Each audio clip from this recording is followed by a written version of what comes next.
voudrais revenir un peu sur mes recherches en sexocytologie,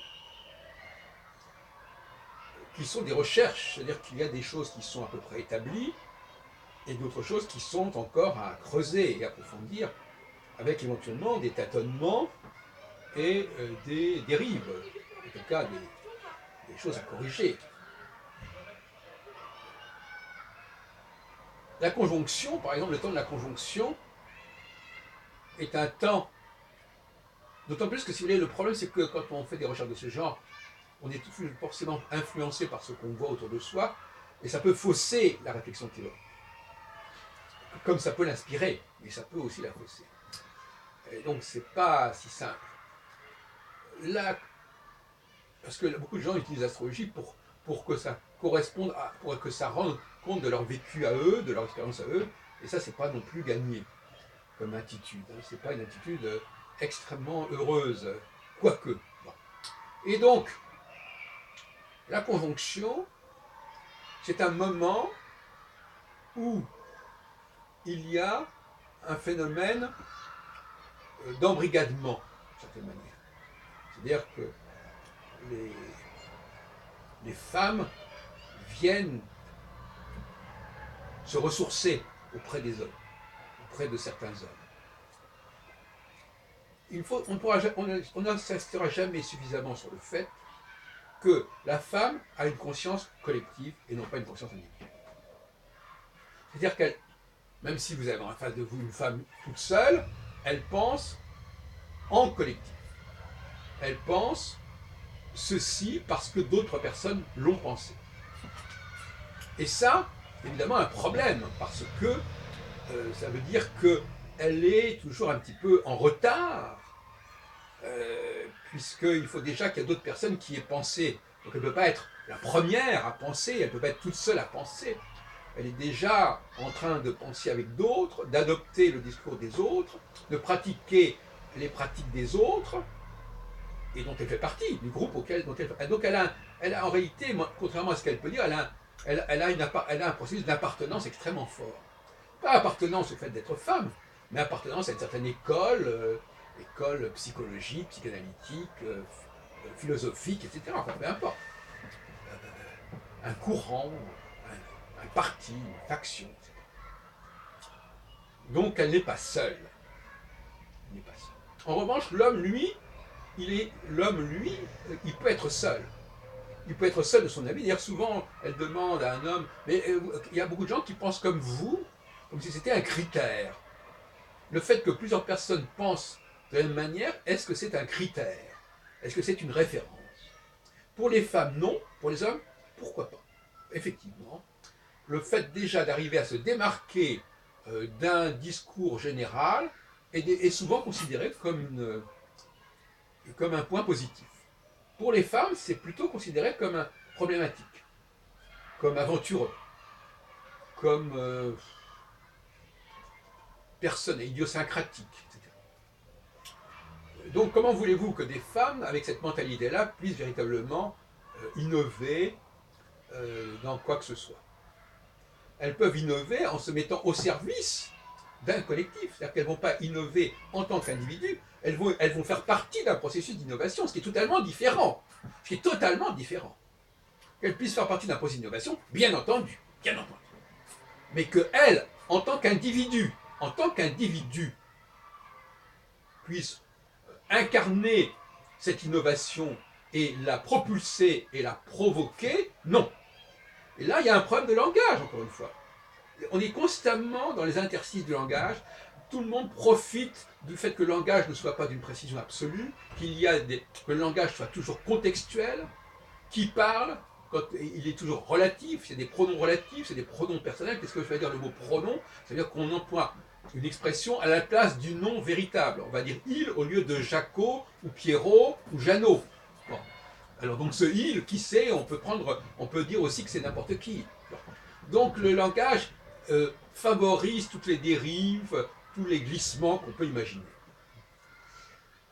Alors, donc, et ça on apprend très rapidement. Hein. L'enfant, c'est très bien, quand il dit je, il va jouer au fait de dire je comme son papa, comme n'importe qui. Donc il a le droit de dire je. Bon. Bon. Vous voyez ce que je veux dire. Donc, on s'approprie comme ça le droit de dire, d'employer des pronoms, ou dire mon ceci, ma cela, mon peuple, mon livre, bon, n'importe quoi. Mais qu'est-ce que ça veut dire quand quelqu'un dit mon livre? C'est mon livre, celui que j'ai acheté, ou c'est le livre que j'ai écrit? Bon, voilà, enfin, etc., etc. Bon. Donc, le langage se prête à toutes les malversations, à toutes les malhonnêtetés. Si les gens ne sont pas très rigoureux et très précis. Et parfois, les gens n'ont pas du tout envie d'être précis. Notamment dans le domaine de la consultation, où on dit des choses et puis le client, il comprend ce qu'il veut et ça produit ce qu'il veut. Alors, donc, la nécessité donc on est bien d'accord, les femmes peuvent être parfaitement porteuses d'une bonne nouvelle, porteuses d'une innovation, mais elles le sont collectivement. Et à partir du moment où elles le sont collectivement, ça ne veut plus rien dire, puisqu'elles ne font que suivre un chef, un mouvement, et donc quelqu'un qui ne fait que suivre, il ne fait qu'imiter, il ne fait que reproduire, et donc il n'est pas innovateur, même quand il est dans un discours innovateur. C'est là qu'il y a une ambiguïté sur lesquelles on surfe assez facilement.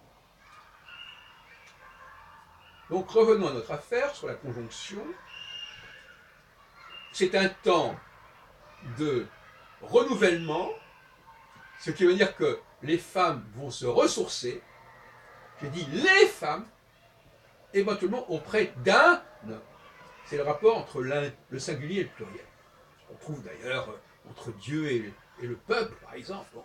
Le peuple hébreu, c'est un collectif, même s'il y a Moïse, alors justement c'est ça qui est l'ambiguïté. Il y a le peuple, il y a Moïse, et il y a le Dieu. Bon. Alors Moïse, on ne sait pas très bien ce qu'il est, finalement. C'est un homme, c'est un mâle dominant, qui est entre Dieu et le peuple.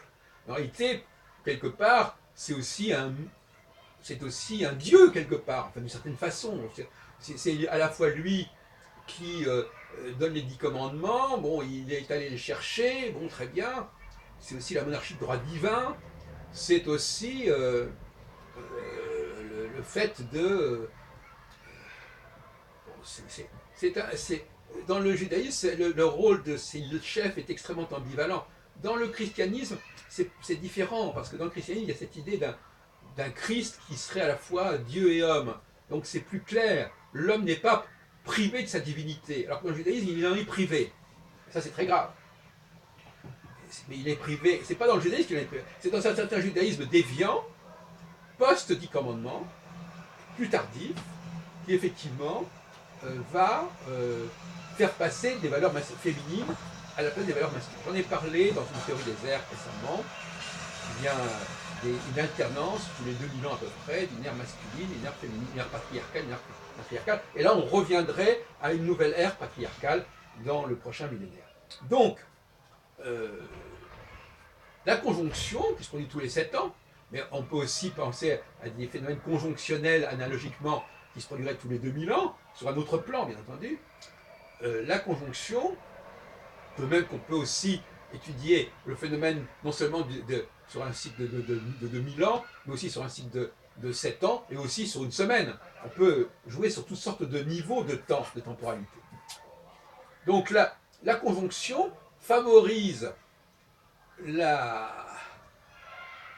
regroupement, le rassemblement de femmes, notamment, pas seulement, bien entendu, autour de certains discours, de certains hommes, qui sont eux-mêmes, effectivement, comme je l'ai dit, eux, ils sont vraiment porteurs du discours, ils sont responsables de leur discours, ils n'ont pas été le prendre ailleurs, il émane d'eux-mêmes, de leur propre trip. Et c'est pas une simulacre, c'est vraiment comme ça que ça se passe. Donc, c'est le moment du rayonnement masculin. C'est le moment où l'homme devient fontaine, devient source, devient soleil, devient... Voilà. Et la femme, elle assume sa dimension lunaire de reflet. Elle tourne autour du soleil, la femme tourne autour de l'homme, et c'est ce que j'ai appelé dans une précédente vidéo ce matin, une révolution galiléenne. C'est pas l'homme qui tourne autour de la femme, c'est la femme qui tourne autour de l'homme. Et donc actuellement, la notion de couple homme-femme au singulier, elle ne fait pas sens en quelque sorte. Elle ne fait pas sens. L'homme, dans ce processus actuellement, dans cette conjonction, l'homme, il est censé s'adresser à un grand nombre de femmes. Ce n'est pas un enjeu sexuel, ce n'est pas un enjeu polygame, bien qu'il puisse y avoir cette dimension, mais elle est quand même relativement secondaire et même presque mineure. Bon, quelque part, parce que ce n'est pas un grand enjeu finalement. Quoique, on pourrait imaginer des processus génétiques qui seraient beaucoup plus importants qu'on ne le croit. D'où le fait, par exemple, que les Juifs attachent de l'importance à rester dans une filiation, une hérédité, etc. C'est un autre problème. Alors, donc, l'homme est là pour féconder, pour intéresser, pour initier des femmes, ou en tout cas des élèves, des disciples. C'est la phase conjonctionnelle. Alors, quand cette phase conjonctionnelle, elle fait que la vie privée est un petit peu squeezée par la vie publique, c'est clair.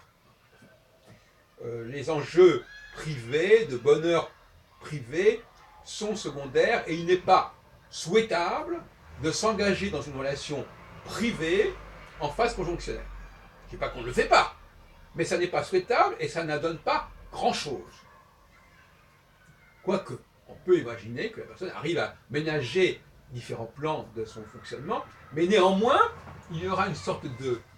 il y aura une phénomène de stress qui affectera peu ou prou soit la vie privée, soit la vie professionnelle, puisqu'il y aura une tension entre ces deux plans. Parfois, ce sera l'une ou l'autre qui l'emportera. Quand c'est la vie privée en phase conjonctionnelle qui l'emporte sur la vie professionnelle, c'est tout à fait regrettable parce que la personne va manquer un moment, une échéance professionnelle majeure pour le prix d'une satisfaction privée.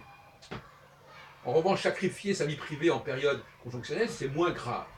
Inversement, quand on passe en phase disjonctionnelle, c'est-à-dire au bout de 3 ans et demi, une fois que Saturne s'est éloigné de sa conjonction avec une des 4 étoiles fixes royales, je vous renvoie à mes travaux sur la sexologie, la SC, quand ce phénomène conjonctionnel, de rassemblement, d'aimantation, de regroupement s'estompe, et il finit forcément par s'estomper, toute cette loi de la physique, c'est la loi de la thermodynamique qui finit par se dissoudre, c'est un problème d'entropie, et bien à ce moment-là, la vie privée va pouvoir reprendre le dessus sur la vie publique.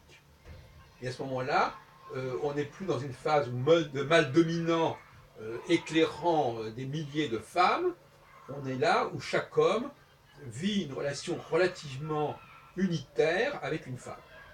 C'est là que le moment de la famille nucléaire se constitue.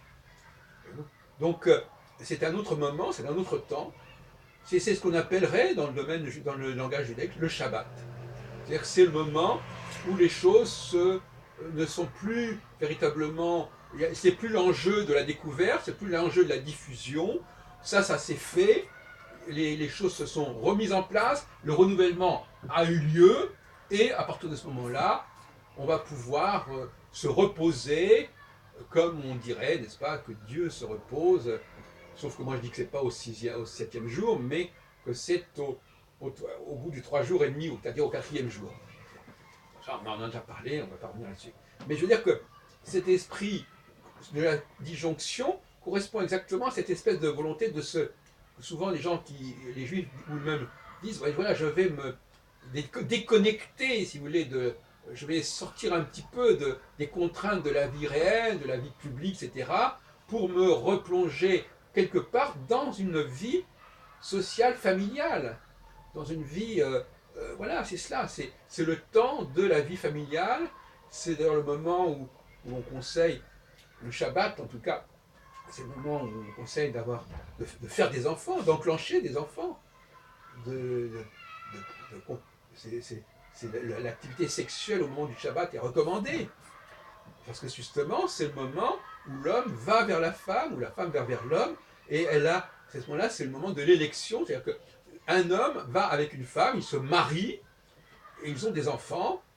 On n'est pas dans un processus conjonctionnel avec un homme dominant, un mâle dominant qui va être entouré de toute une cour de femmes, de toute une cour de disciples, de collaborateurs, de gens qui vont travailler avec lui, qui vont diffuser sa bonne parole. On n'est pas du tout dans ce champ-là. Et donc vous voyez bien qu'il y a cette dualité qui est très intéressante, euh, qui, euh, qui fait qu'il y a des choses qu'il ne faut pas commencer non plus en phase disjonctionnelle.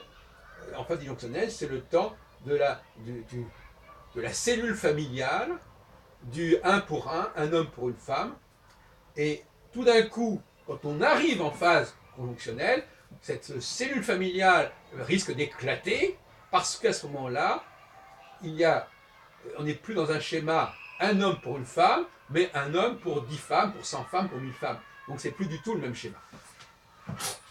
Et ça recommence comme ça indéfiniment.